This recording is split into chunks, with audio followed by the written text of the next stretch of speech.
Hello everyone! Hello guys! Hello mga ka-journey! So ngayon, ipapakita ko sa inyo ang dalawang kwarto sa aking mga Junakis na sila ni Cassandra at Samara. So guys, unahin natin ang room ni Cassie. So welcome to the room of our Cassandra Mashlangka. Charot! So ito yung room niya guys. Ang kanyang room ay sobrang laki para sa kanya, napakalawak, mas malaki pa kaysa room namin. At syempre nandito na din yung piano niya. Pinagtulungan ito guys ng asawa ko at yung trabahante namin. At ayan yung bed niya, yung mini living room niya, yung cabinet, yung vanity niya. At syempre guys, andyan yung naka-impake na malita para sa field trip ng school niya. Dahil may field trip sila this weekend, kaya excited na din siya guys. So ayan yung table niya para sa kanyang pag-aralan. At syempre, yung cover ng cabinet niya guys ay may second coating pa, kaya hindi pa nailagay yung isang pintuan ng kanyang cabinet. So ito yung kabuuan ng kanyang room. Talagang nakatipid kami, hindi masyado magasto dahil ito'y guest room ito dati. So, nagiging sa kanya na ito ngayon dahil ginawa namin ng room para sa kanya.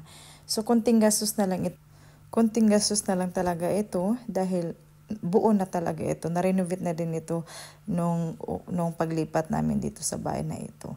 So, mga gamit na lang talaga ang aming binibili para sa kanya. So, ayan na yung malita niya, nakaready niya ngayong Miyerkules dahil may field trip sila. So, ito na po guys ang kanyang kabuuan ng kanyang kwarto.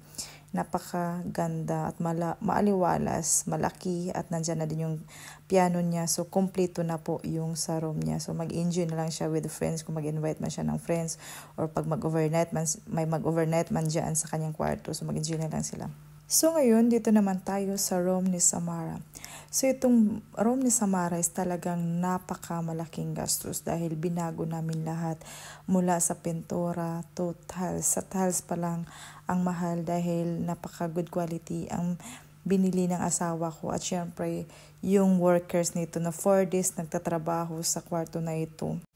Kaya napalaki kami ng gastos at syempre bumibili kami ng gamit. Maliban na lang nitong cabinet at itong isa na lagay ng mga deko niya ay ito yung pinakaluma niya. Binago lang ng asawa ko, pininturahan lang. At syempre ang bago dito ay yung carpet. Pareha sila ng Cassandra, bago din ang mga carpet. Yung simpleng vanity niya at saka syempre yung simpleng bed niya. Lahat ng mga materialis nito ay galing sa IKEA. Sana all IKEA. So ayan, pinapakabit din niya yung mga sarili niyang drawing. Andiyan na din yung bed niya guys. At syempre sa gilid na yan ay space yan para sa kanyang piano. May paparating siyang piano. Dahil bibilhan siya ng bagong piano sa papa niya. At ito yung ilaw niya ay galing din ito sa IKEA. Napakagandang ilaw, na gustuhan ko talaga ito. Pwede siya mag-close at open yung kanyang cover na bilog. So ayan yung kabuuan ng room niya. Kumbaga nakagastos talaga kami dito ng almost 2,000 euro. Pero solid naman ang lahat. Solid naman yung pagod. Solid yung gastos namin dahil napakaganda naman ang resulta. Hanggang dito na lang. Thank you for watching. Bye-bye!